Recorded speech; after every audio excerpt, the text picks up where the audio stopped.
வணக்கம் live சென்னை.com viewers. 85 ஆண்டுகளுக்கு மேலான சபா உணவக பாரம்பரியம் என்கிற சென்னையில் களை கட்டும் கச்சேரி உணவகங்களை பற்றி இந்த காணொளியில் விரிவாக பார்ப்போம்.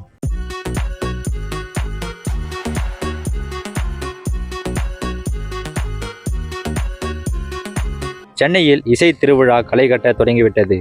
Music academy, Mylapore fine arts club, Sri Parthasarathy Swami Sabha, Narada Gana Sabha, Indian fine arts society, Sri Thyaga Brahma கான சபா, பிரம்ம கான சபா, ஸ்ரீ கிருஷ்ண கான சபா, பாரதிய வித்யா பவன் உள்ளிட்ட பெரும்பான்மையான சபாக்களில் இசை கச்சேரிகளும் கருத்தரங்குகளும் தொடங்கிவிட்டன.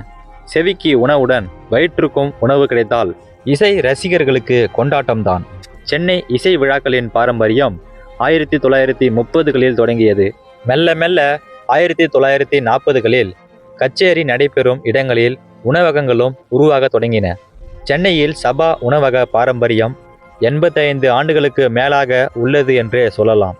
அறுசுவை Natarajan catering, Mountbatten Mani Iyer catering, Namma Veettu Kalyanam caterers, Sri Jayaraghavendra caterers, Sesha caterers, Meenambika caterers, Gnanambika caterers, Venus catering services, Mylapore Sri Sankara caterers, L V Pattappa catering, mint Padmanabhan catering, Anu catering services என்று கச்சேரி உணவகங்கள் மலமளவென பெருகிவிட்டன. இன்னும் Sastha catering, Sri Sasthalaya catering, A B C catering, Sathva catering service என்று இந்த கச்சேரி உணவகங்களின் பட்டியல் நீண்டு கொண்டே செல்கிறது. கச்சேரி உணவகங்கள் தொடர்பாக கூல் ஈவெண்ட்ஸ் குழுவின் ஓர் அங்கமாக விளங்கும் சத்வா கேட்டரிங் சர்வீசஸின் நிறுவனர் RS குமார் கூறும்போது, ஸ்ரீ தியாக பிரம்ம கான சபா, வாணி மகால் மற்றும் ஸ்ரீ கிருஷ்ண கான சபாவில் தற்போது உணவகம் அமைத்துள்ளோம். இந்த உணவகங்களில் தினமும் மதியம் 12 மணி முதல் பிற்பகல் 2:45 மணி வரை தலைவாழை இலை விருந்து கல்யாண வீட்டு விருந்து போல அளிக்கப்படுகிறது.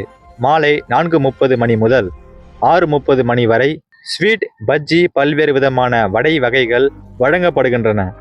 இரவு 7 மணி முதல் 9:30 மணி வரை அடை, அவியல், தோசை வகைகள், சப்பாத்தி, சேமியா, ரவா பாத் உள்ளிட்ட பல்வேறு விதமான சுவையான உணவுகள் கிடைக்கும். இந்த உணவு அட்டவணை தினந்தோறும் ஒரே மாதிரி தானா என்று கேட்கும்போது, இல்லை, ஒவ்வொரு நாளும் இந்த உணவு மெனு மாறிக்கொண்டே இருக்கும் என்று அவர் குறிப்பிட்டார். இசை ரசிகர்களின் மேலான கருத்துக்களை ஏற்று ஏதேனும் குறைகள் இருப்பின் அவற்றை நிவர்த்தி செய்வோம். அனைத்து உணவு வகைகளையும் அனைவருக்கும் ஏற்ற விலையில் கொடுப்பதற்கே விரும்புகிறோம். இசை ரசிகர்கள் மற்றும் உணவு பிரியர்களின் திருப்தியே எங்களின் நோக்கம்.